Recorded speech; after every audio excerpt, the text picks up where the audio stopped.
Okay, here's First four downs. down. Here's four downs.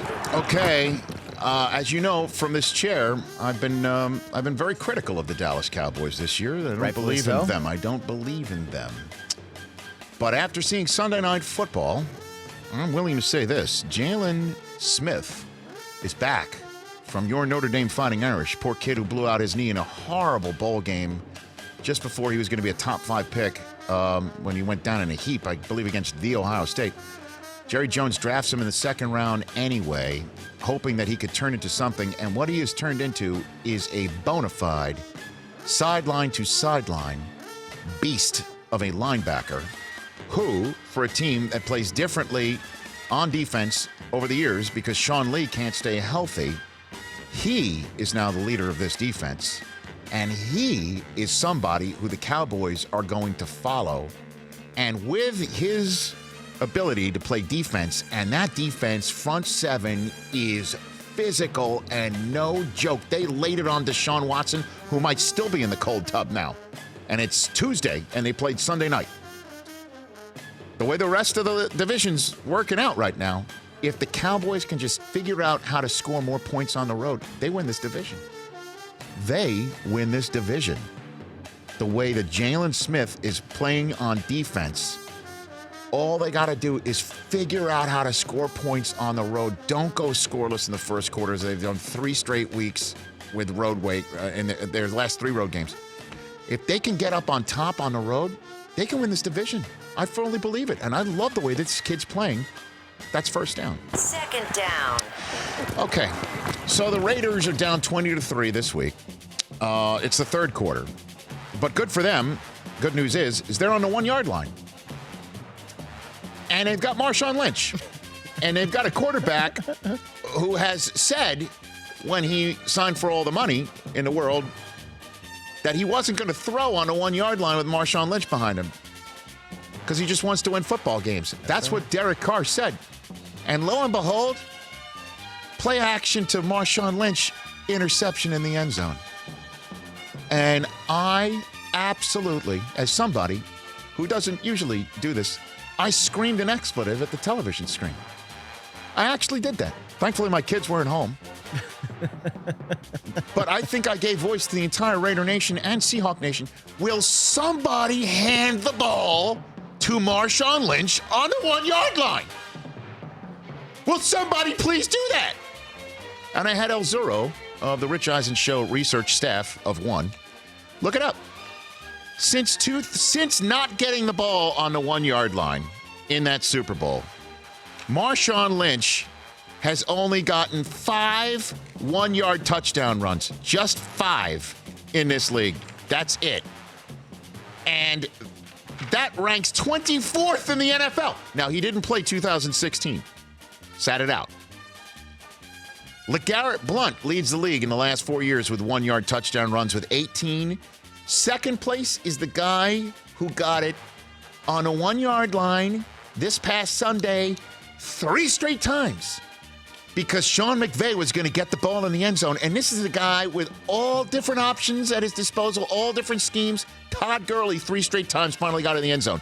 Gurley's second, Latavius Murray's third. Carlos hit him with the hide, as Joe Buck called him. 11, tied with Jonathan Stewart. Melvin Gordon was in the building. He's got 10 of them. And he's sitting there watching Marshawn Lynch with half. Come on. Third down. Third down. Okay, look. I know the way they're probably looking at business and how they saw last year play out and how they have a very deep running back core and how running backs might be fungible in their system and how they won last year with a whole bunch of running backs not named Darren Sproles. But with Jay Ajayi now gone for the year with an ACL injury, I think the Philadelphia Eagles need to realize, as I'm sure Harry Roseman might be sitting there in his heart of hearts, every year's different in the NFL. You got to win differently every single year. And your target's on the back and the eye in the sky doesn't lie. The Philadelphia Eagles should be calling across state and see what the Steelers want for Le'Veon Bell. They've got 2 second-round picks next year. Let's see what they can come up with. And Le'Veon Bell in green doesn't have to move very far. He's in the money division. Why wouldn't he want to stay there? Why wouldn't he want to try and win a second straight Super Bowl? Part of the reason why I think he's coming out and saying he doesn't want to get traded from the Steelers is because what better way to try and cash in this year than go on a Super Bowl run? He doesn't want to wind up, with all due respect, with the Jets or the team that might not go long. He goes to the Philadelphia Eagles. I think that's a pretty damn good match, and I know that's not what they do there, and I know that's not what they can do there. It's not what they did last year. But they also have a quarterback that's on his rookie contract still. Go get Le'Veon Bell and see what happens in Philadelphia. That's my third down. Fourth down. All right, Chris. All right, Rich. Fourth down. My favorite part of the week because I get some free mic time here. Grabbing the hot take plank. What do you got? Okay, fourth down. Clutching the Rich Eisen Show hot take plank. I go for it, regardless of down and distance with my fourth down. Fourth and 23. Now, this might not sound very hot takey.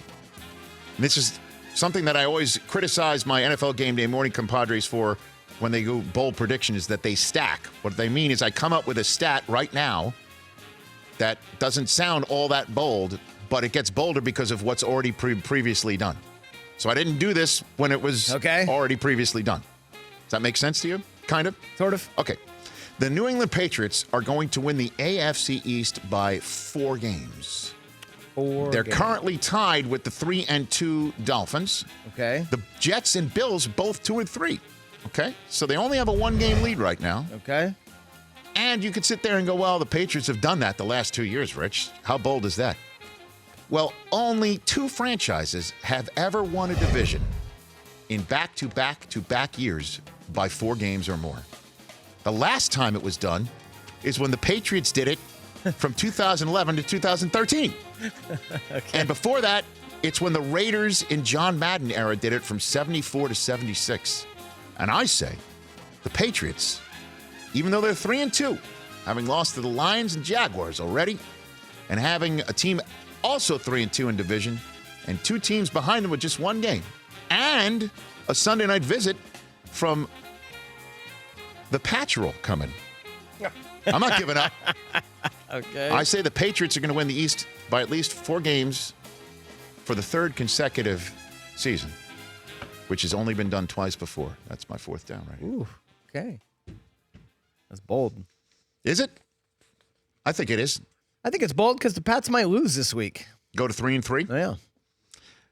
In 2016, they were 14-2. Miami was next up at 10-6. Last year, they were 13-3. Buffalo was 9-7. In 2015, they were 12-4. But the Jets, with their moxie, won 10 games, and their Fitz magic, went 10-6. Still to make the playoffs. The Rich Eisen Show, weekdays at noon Eastern on Audience.